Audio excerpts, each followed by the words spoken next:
नमस्कार दोस्तों। तो क्लास 8 का जो है वो हमने unit number 5 inside the atom जो है वो स्टार्ट किया है। ठीक है, कंटिन्यू जो है वो लेक्चर शुरू है। आज के इस लेक्चर में हम बात करेंगे Rutherford nuclear model of atom के बारे में। ठीक है, 1911 में जो है वो इसको जो है इन्होंने जो है वो बताया था। इसके पहले की अगर हम बात करें तो थॉमसन जो साइंटिस्ट थे उन्होंने एक जो है वो प्लम पुडिंग एटम का मॉडल दिया था। प्लम पुडिंग एटम का मॉडल का मीनिंग क्या होता है वो जाके लेक्चर देख लेना। यानी उनका क्या कहना था कि जो एटम होता है इसमें पॉजिटिवली चार्ज जो है वो पूरे इसमें डिस्ट्रीब्यूट होते हैं और उसमें जो है वो इलेक्ट्रॉन जो निगेटिव चार्ज जो है वो उसमें पुडिंग होता है यानी एम्बेडेड होता है। ठीक है, तो हमने उसमें डिटेल स्टडी किया।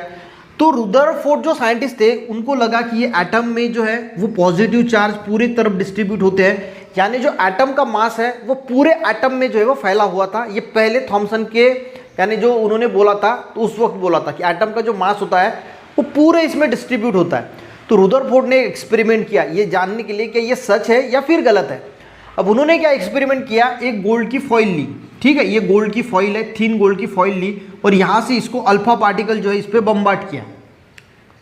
सिंपल एक्सपेरिमेंट है, सिंपल एक्सपेरिमेंट। और यहाँ से एक फ्लोरोसेंट स्क्रीन लगा दिया। फ्लोरोसेंट स्क्रीन क्यों? क्योंकि अगर ये अल्फा पार्टिकल्स यहाँ से पास हो जाते तो यहाँ पे फ्लश होते हैं तो समझ में आता है कि ये यहाँ से जो है वो पास हो गए, स्ट्रेट पास हो गए या फिर रिफ्लेक्ट हुए, कुछ भी हुए तो इस फ्लोरोसेंट स्क्रीन पे हमें पता चलता है। अब इनको क्या लगा कि मास तो पूरा डिस्ट्रीब्यूट है तो जैसे अल्फा पार्टिकल जाएंगे ये वापस चले आएंगे, ऐसे वापस आएंगे क्योंकि पूरा का पूरा होने की वजह से ये पास तो होगे नहीं। ठीक है, क्योंकि मास पूरा डिस्ट्रीब्यूट है। पर ऐसा हुआ नहीं। हुआ क्या कि जब इन्होंने अल्फा पार्टिकल्स गोल्ड फॉइल से पास करने की कोशिश की तो कुछ अल्फा पार्टिकल जो है वो सीधे के सीधे जो है वो इस प्रकार से जो है वो पास हो गए। ठीक है, कुछ जो है इस गोल्ड फॉइल से ऐसे डिफ्लेक्ट हो गए। ठीक है, ऐसे डिफ्लेक्ट हो गए, कुछ ऐसे रिफ्लेक्ट हो गए और कुछ जो है वो सीधे ऐसे जो है अपोजिट डायरेक्शन में जो है वो वापस आ गए। तो इससे इन्होंने कंक्लूजन निकाला, क्या निकाला कि भाई ये जो वापस आ रहे हैं यानी जो ऐसे पास हो रहे हैं इसका मीनिंग क्या है कि ये जो एटम होता है ये अंदर से खोखला होता है, खोखला यानी एम्प्टी होता है। ये इन्होंने सबसे पहले ढूंढ के निकाला इस एक्सपेरिमेंट से। अगर ये एम्प्टी नहीं होता तो ये पास ही नहीं होते अल्फा पार्टिकल्स। ये अल्फा पार्टिकल्स क्या है इसके लिए आप सर्च करना अल्फा पार्टिकल्स, आपको मेरा एक शॉर्ट वीडियो मिल जाएगा, आपको समझ में आएगा कि अल्फा पार्टिकल्स क्या होते हैं। ठीक है, तो फिर इन्होंने अपने एक्सपेरिमेंट से क्या पता लगाया कि जो एटम होता है वो अंदर से पूरा का पूरा एम्प्टी होता है और इसका जो मास होता है वो सेंटर में होता है। क्योंकि यहाँ पे इन्होंने क्या ऑब्जर्व किया कि यहाँ से कुछ जो है वो डिफ्लेक्ट हो रहे हैं, ऐसे कुछ वापस आ रहे हैं, तो यहाँ पे सेंटर में जरूर कुछ होना चाहिए, एटम के सेंटर में जरूर कुछ होना चाहिए। तो इन्होंने पता लगाया कि पूरा जो मास होता है वो सेंटर में होता है और इसी वजह से ये अल्फा पार्टिकल जो है वो यहाँ से जो है वो डिफ्लेक्ट हुए और एकदम सेंटर में जो गया वो वैसे के वैसे जो है वो वापस आ गया।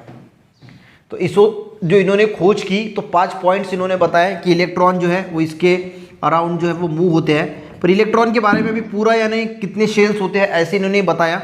इन्होंने बताया कि जो इलेक्ट्रॉन्स होते हैं इलेक्ट्रॉन जो होते हैं वो इनके मूव होते हैं। अब हम पढ़ेंगे और पढ़ते पढ़ते जो है वो आपको अच्छी तरीके से जो है और समझ में आएगा। देखिए, आप एक बार इसको अच्छी तरीके से जो दिया है वो पढ़ लेना ताकि आपको अच्छी तरीके से समझ में आएगा। देखिए, Rutherford studied the inside an atom or inside of atom by his celebrating scattering experiment and put forth the nuclear model of atom in year 1911। इन्होंने क्या किया, जो रुदरफोर्ड थे इन्होंने सेलिब्रेट किया स्कैटरिंग एक्सपेरिमेंट। ये स्कैटर ही हो रहे हैं ना, जो रेडिएशन है वो स्कैटर्ड ही हो रहे हैं, तो इसको स्कैटरिंग जो बोला गया इन्होंने एक्सपेरिमेंट 1911 में इन्होंने जो है वो दिया। एक्सपेरिमेंट में क्या क्या आप दिया है, रुदरफोर्ड टूक a very thin gold foil, एक थीन गोल्ड फॉइल ली, इसकी थिकनेस 10⁻⁻⁴ mm थी एंड बम्बार्डेड इट विथ, देखिए एक गोल्ड फॉइल ले लिया हमने एंड क्या किया, and bombarded it with positive charge alpha particles. यहाँ से एक पॉजिटिव चार्ज अल्फा पार्टिकल जो है वो यहाँ से बम्बार्ड किए, इसमें बम्बार्ड यानी उस पर छोड़ दिए। अब क्या हुआ, देखिए positively charge alpha particles emitted by radioactive elements, यानी जो रेडियो एक्टिव एलिमेंट्स होता है उससे जो है वो अल्फा पार्टिकल जो है इमिट हुए, यहाँ पे आपको दिखाया भी है। अब हुआ क्या, he observe the path of alpha particles. इन्होंने क्या किया, जो अल्फा पार्टिकल्स का पाथ होता है, पाथ यानी जहाँ से वो ट्रैवल कर रहे हैं उसको ऑब्जर्व किया, जो मैंने पहले आपको बताया और आपको डिटेल में समझ में आएगा। He observe the path of alpha particle by means of fluorescent screen around the gold foil. जो फ्लोरोसेंट स्क्रीन लगाई है यहाँ पे इन्होंने जो है इसका पाथ जो है वो ऑब्जर्व किया। पाथ यानी ये किस प्रकार से ट्रैवल कर रहे हैं, क्या ये अंदर से जा रहे हैं या फिर अंदर से नहीं जा रहे हैं, यहाँ यही से रिफ्लेक्ट हो रहे हैं, कैसे हो रहे हैं, तो इन्होंने ये ऑब्जर्व किया। अब देखते हैं ऑब्जर्वेशन में क्या मिला इनको। देखिए, fluorescent screen around the gold foil, it was expected that the alpha particle would get reflected from the gold foil. इन्होंने क्या एक्सपेक्ट किया था कि जो अल्फा पार्टिकल्स है विल गेट रिफ्लेक्टेड, ये रिफ्लेक्ट हो जाएंगे, यानी ये गोल्ड फॉइल पे जाएंगे और यहीं से रिफ्लेक्ट हो जाएंगे। क्योंकि पहले क्या बोला गया था, थॉमसन ने क्या बोला था कि पूरा का पूरा मास जो है वो पूरा का पूरा एटम में डिस्ट्रीब्यूट होता है, और इसीलिए इनको लगा कि ये जो है वो रिफ्लेक्ट हो जाएंगे अल्फा पार्टिकल्स, पर हुआ वैसा नहीं। देखिए, it was expected that the alpha particles would get reflected from the gold foil if it positively charge mass were evenly distributed inside the atom, यानी पॉजिटिवली चार्ज जो है पूरा का पूरा मास अगर पूरे एटम में डिस्ट्रीब्यूट है तो ये रिफ्लेक्ट हो जाएंगे, पर ऐसा हुआ नहीं। Unexpectedly most of the alpha particles went straight through the foil. तो हुआ क्या, ये ज़्यादा से ज़्यादा जो है वो स्ट्रेट यहाँ से चले गए, अंदर से पास हो गए pass straight through the foil. A small number of alpha particles get deflected, कुछ जो है वो सीधे चले गए, कुछ जो है वो डिफ्लेक्ट हो गए, यानी यहाँ से डिफ्लेक्ट हो गए ऐसे। Clear, some alpha particles get deflected from original path and small angle, still smaller number. देखिए, unexpectedly the most of the alpha particles were straight through the foil, a small number of alpha particles get deflected, कुछ जो है small number में deflect हो गए from the original path through the small angle, a still smaller number of alpha particles get deflected through a larger angle, कुछ जो है वो लार्जर एंगल से डिफ्लेक्ट हुए, कुछ स्मॉलर एंगल से डिफ्लेक्ट हुए। Surprisingly 1 alpha particles out of 20,000 alpha particle से एक alpha particles bounce back in the direction opposite to the original part, और एक अल्फा पार्टिकल जो ऐसे गया ऐसे ही वापस आ गया। समझ में आ गया, कुछ जो है वो सीधे चले गए, कुछ स्मॉल एंगल से डिफ्लेक्ट हुए, कुछ लार्ज एंगल से डिफ्लेक्ट हुए, और एक जो है वो ओरिजिनल जैसा गया था वैसा ही उसी डायरेक्शन में अपोजिट जो है वो वापस आ गया। ठीक है, अब इससे इन्होंने क्या पता लगाया, large number of alpha particles that went straight through the foil, जो लार्ज नंबर में अल्फा पार्टिकल स्ट्रेट चले गए थे, इससे इन्होंने क्या पता लगाया, there was no obstacles in their path, उसके पाथ में कोई ऑब्स्टैकल्स नहीं था, कोई अड़चन नहीं थी, यानी वो सीधे पास हो जाएंगे, यानी एम्प्टी स्पेस थी, ये इन्होंने पता लगाया।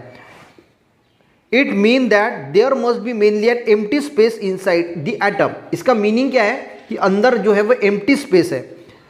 इन the solid gold foil the smaller number of alpha particles that get deflected through small और big angle must have space and obstacles in their path. अब जो डिफ्लेक्ट हो गए तो ऑब्स्टैकल्स आया कहीं ना कहीं, ऑब्स्टैकल्स यानी कुछ ना कुछ प्रॉब्लम आया, कुछ ना कुछ था जिसकी वजह से स्मॉल या बिग एंगल्स में वो डिफ्लेक्ट हो गए।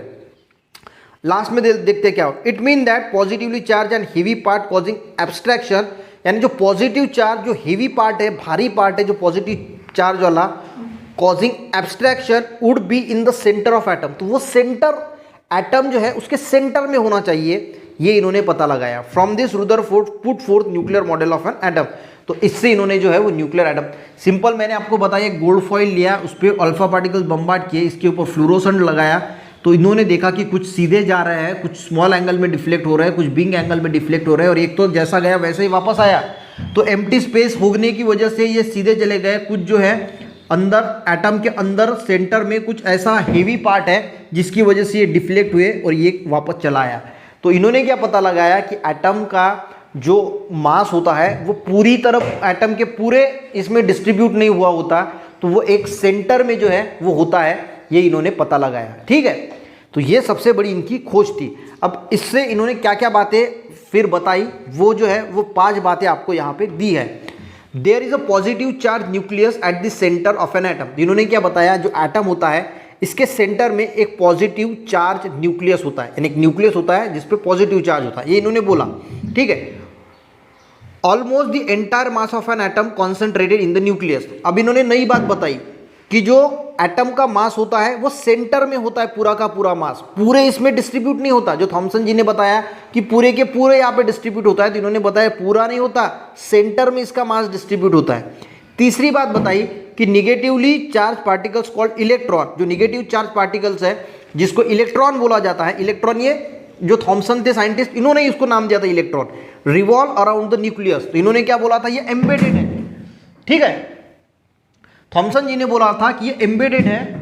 तो हुआ क्या, ये इन्होंने क्या बोला, इन्होंने बोला कि ये जो होता है यानी एटम, तो इलेक्ट्रॉन जो है इसके अराउंड जो है वो रिवॉल्व होते हैं, घूमते हैं, ठीक है।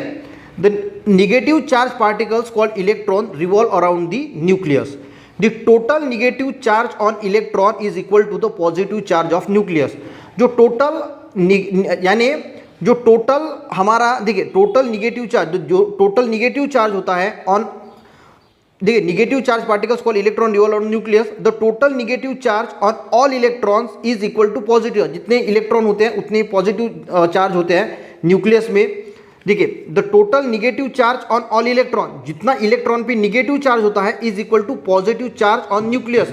जो न्यूक्लियस में जितना पॉजिटिव चार्ज होता है उतना ही इलेक्ट्रॉन पे नेगेटिव चार्ज होता है, और उसकी वजह से an opposite charge are balance in the atom, और वो इलेक्ट्रिकली कैसा होता है, न्यूट्रल होता है। There is an empty space between revolving electron and atomic nucleus. तो जो इलेक्ट्रॉन घूम रहे हैं, और इस न्यूक्लियस जो है इसके बीच में जो है वो एम्प्टी स्पेस होती है। तो इतनी सारी बातें जो है वो इन्होंने एटम के बारे में रुदरफोर्ड एक्सपेरिमेंट से हमें जो है वो पता चलती है। तो आई होप आपको ये रुदरफोर्ड एक्सपेरिमेंट जो है वो पता अच्छी तरीके से समझ में आया होगा। इसके बाद हमने जो बोर साइंटिस्ट थे उन्होंने क्या बातें बताई वो अच्छी तरीके से जो है वो समझने की कोशिश करेंगे। वीडियो हेल्पफुल रहा, एक लाइक जरूर करना, दोस्तों को भी शेयर करना, चैनल पर रहे हैं सब्सक्राइब करना। मिलते हैं नेक्स्ट वीडियो में, तब तक के लिए जय हिंद।